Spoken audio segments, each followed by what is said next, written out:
Tahriyatimizga Namangan viloyati Namangan tumanida yashovchi fuqaro Hamidova Ra'no tomonidan murojaat kelib tushdi.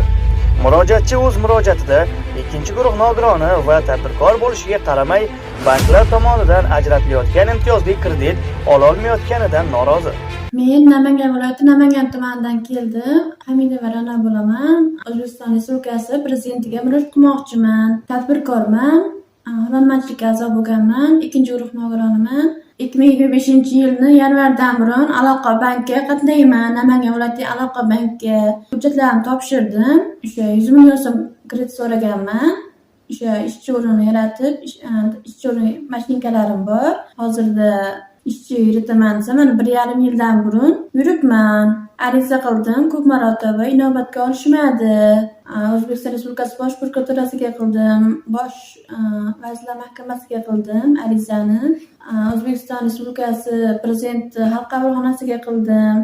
Viloyat hokimligiga bordim, tuman hokimligiga bordim, yana tadbirkorliklar taqasiga bordim. Boshliqlar bilan ko'rishdim, cho'nlidasan, u bo'ldi. Menga umuman kredit ajratib berishmayapti, sarson qilishyapti. Respublika aloqa bankiga 10 marta keldim, mana bugun ham keldim. Har seshanba kelyapman, 1 oydan burun har seshanba qabul qilmayapti Respublika aloqa bankining boshlig'i. Bugun ham kirsam, telefon qildim 3 marta.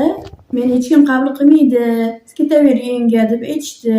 Kredit olishim uchun hurmatli prezident sizdan yordam so'rab, respublika birinchi o'rinbosari ham qilib beriladi sizga kredit, Sardor akaga uchuring, Nurmiz akaga uchuring deyishdi. Men uchrashdim. 3-oy bo'lgan paytida mana oldi chaqirtirishdi. Qo'l qo'yib ber, kredit ochilgandan keyin qilib beramiz dedi. Men qo'l qo'yib berdim. Kredit olishni so'rab ko'rdim. Respublikada olsangiz bo'ladi, bankka tashrif bersangiz bo'ladi deyishdi. Har kuni Respublika aloqa bankiga telefon qilaman. Qilib berishadi deyishdi, qilib berishaman deyishdi. Shodiyor aka, nagi boshliq Nurmiz aka, Nozim aka, ular ham qilib beramiz deyishdi. Biroq qilib berishmadi. Nozim aka Respublika qilib bersa, men qilib beraman. Ular qilib berishmayapti deb aytishdi. Men aytdim, Respublikaga aytsam, birinchi o'rinbosar qilib beriladi deyishdi. Telefonlarni cho'nliga tiqib olishdi, boshqa qilib olishdi.